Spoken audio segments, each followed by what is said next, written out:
इस घर में तो जैसे अंधेर नगरी चौपट रात चल रहा है। हर कोई अपनी मर्जी का मालिक बना हुआ है जैसे। अरे आयला के माँ बाप जो है ना, वो दोनों हाथों से बीजान की दौलत को लूट रहे हैं। पता नहीं कौन से तावीज घोल घोल के पिला रही है शम्सा। अरे बड़ी बी का बस चले ना तो अपनी खाल की जूतियां बना के इन सबको पहना दे। हाँ, किसी भी कीमत पर बस अपनी पोती को ब्याहना चाहती हैं और कुछ नहीं। उससे तो आप बेफिक्र रहे, उनकी पोती का घर तो दोबारा नहीं बसता। वो क्यों? सरवरी बताओ मुझे। बताऊं आपको? हाँ। और हैरत तो मुझे ये है कि वो अभी तक कुंवारा है, तो कोई ना कोई बात तो होगी ना, वरना बुरे से बुरे लड़के को भी 100 लड़कियां मिल जाती हैं। क्यों? हैरत तो मुझे भी है इस बात पे, लेकिन अब आयला के लिए आसमान से कोई शहजादा तो नहीं उतरेगा ना। बिल्कुल 100% सही कहा आपने। इनकी बातों की वजह से तुम बख्शी जाओगी, I swear।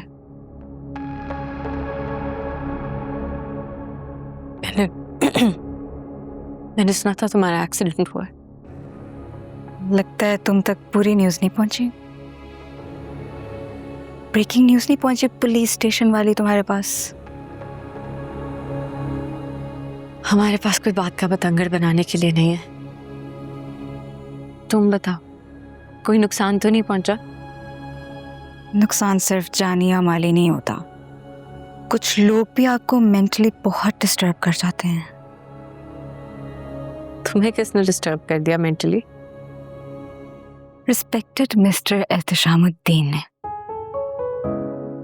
तुम इतना अरसा उसे बर्दाश्त कैसे करती रही हो? ये सच कावर्ड। तुम कोशिश करके उसे बदल लो। थाली के बैंगन ना इधर से उधर ही होते रहते हैं, बदल नहीं सकते हो। खैर, तुमने ऑन को देखा है? पता नहीं, प्रिंटिंग प्रेस किया था शायद। क्यों? तुम्हें देखे तो प्लीज उसे कहना कि मैं उसे ढूंढ रही हूँ, कभी हमें भी लिफ्ट करा दिया करे। दुनिया की बातों में आकर क्यों झूठा तेरा साथ हुआ, तू आंख चुरा के चोर चला, दुनिया मेरी है लुट बैठी। दिल लगी दिल की लगी बन के मिटा देती है।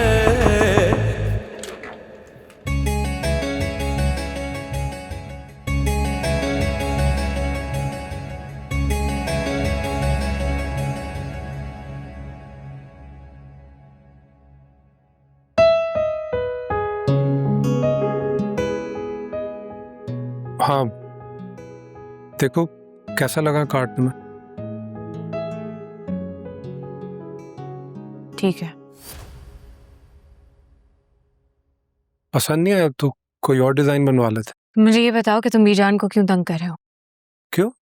क्या किया मैंने? तुम्हारी वजह से वो पूरा दिन रोती रही है। ऑन मेरे आंसू तो किसी को नजर नहीं आए पिछले 20 सालों में। ने दुखों की गठरी बंद कर दोगे? फुप्पो मेरी शादी पर आ रही है, तुम्हें क्या प्रॉब्लम है? शामी अगर तुम्हारी शादी में आ जाए तो तुम्हें कैसा इस लगेगा? बात का कोई ताल्लुक नहीं है। उनका भी कोई ताल्लुक नहीं है इस घर के किसी भी इवेंट से। तुम कौन होते हो ये डिसाइड करने वाले? इत्तेफाकन सगी माँ है वो मेरी।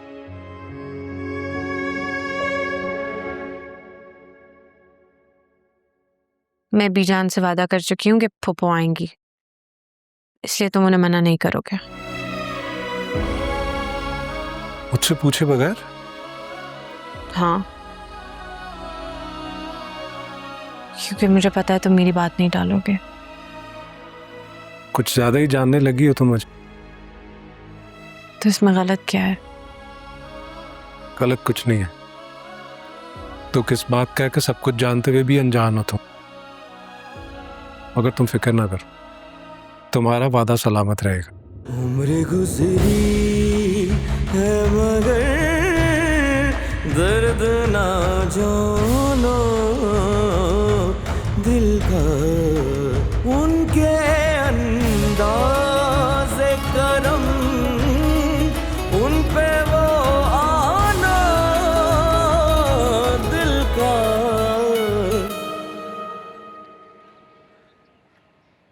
ओफ खुदाया, शादी में दिन ही कितने रह गए और काम है कि खत्म होने का नाम ही नहीं ले रहे। अम्मी हो जाएगा ना सब।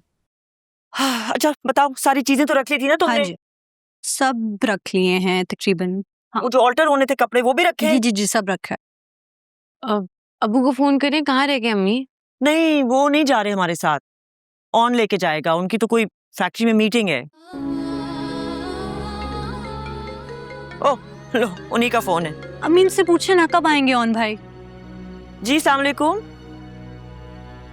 भाई ये तो बताएं, ऑन कहाँ रह गया? 4 बजने को हैं। क्या?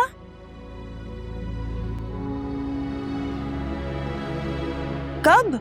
क्या हुआ है, सब खैरियत है? इनको भी अभी आना था। अच्छा ठीक है, मैं ऐसा करती हूँ, मैं फिर बच्चियों को भेज देती हूँ, मैं घर पे रुकती हूँ उनके लिए, है ना? ठीक है, ओके ओके ओके, खुदा हाफिज, खुदा हाफिज। सिकंदर की फुप्पो आ रही हैं तुम्हारे लिए कुछ चीजें लेकर, अब मुझे घर पे ही रुकना पड़ेगा। तो फिर प्लान कैंसिल? नहीं, प्लान क्यों कैंसिल? तुम दोनों चली जाओ, शादी में 1 हफ्ता ही तो रह गया है, इतने सारे काम करने हैं। अम्मी आपके बगैर कैसे जा सकते हैं? अरे मेरे बगैर जा सकते हो, और जोया भी तो साथ है। भाई सिकंदर की पुप्पी पहली बार आ रही हैं, किसी को तो यहाँ रुकना पड़ेगा ना। तुम दोनों को तो मैं नहीं छोड़ सकती, अब मुझे ही मिलना पड़ेगा उनसे। ऑन के साथ चली जाना, शुक्र है तुम आ गए हो। चले मामानी जान? नहीं मैं नहीं जा रही ना, तुम इन दोनों को ले जाओ, वो सिकंदर की पुप्पी आ रही हैं तो मुझे रुकना पड़ेगा उनके लिए। ठीक। चलो जाओ, निकलो, आ जाओ जल्दी करो, सारे काम करके आना। नहीं तो तुम ये कह रही हो कि तुम फारूक के साथ फैक्ट्री जाना चाह रहे हो? कोई प्रॉब्लम है क्या? नहीं बेटे, घर में बैठो, घरदारी सीखो। हमारे खानदान की लड़कियां इस तरह फैक्ट्रियों में धक्के तो नहीं खाती है ना?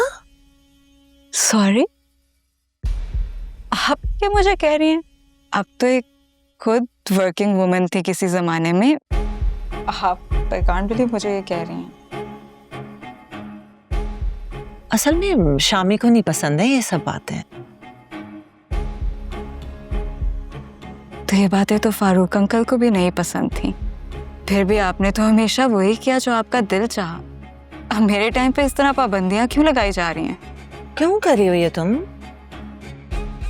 क्या मसला है तुम्हारा? मतलब इस घर में किस चीज की कमी है तुम्हें? मैं अपना करियर बनाना चाहती हूँ Poopó. I don't understand this. ठीक है, इतना फर्स्ट क्यों कर रही हो? कर लो कहीं जॉब, कोई स्कूल या कॉलेज में टीचिंग की। एक्सक्यूज मी पोपो, मैंने बीबीए किया है, मैं बीबीए करके किसी स्कूल या कॉलेज में धक्के तो नहीं खाऊंगी ना जाके।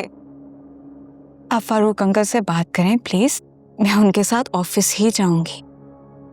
वो नहीं मानेंगे रिमला। क्यों नहीं मानेंगे? वो फैक्ट्री मेरे नाम हो चुकी है, मैं ही वहां नहीं जा सकती। किस किस्म की हट धर्मी है ये? बेगम साहिबा, इनको क्या हो गया है? ये तो आपके मुंह को आ रही हैं। सही कह रही हो, कोई ना कोई बंदोबस्त तो करना ही पड़ेगा इसका। बुलवाती हूँ शामी को।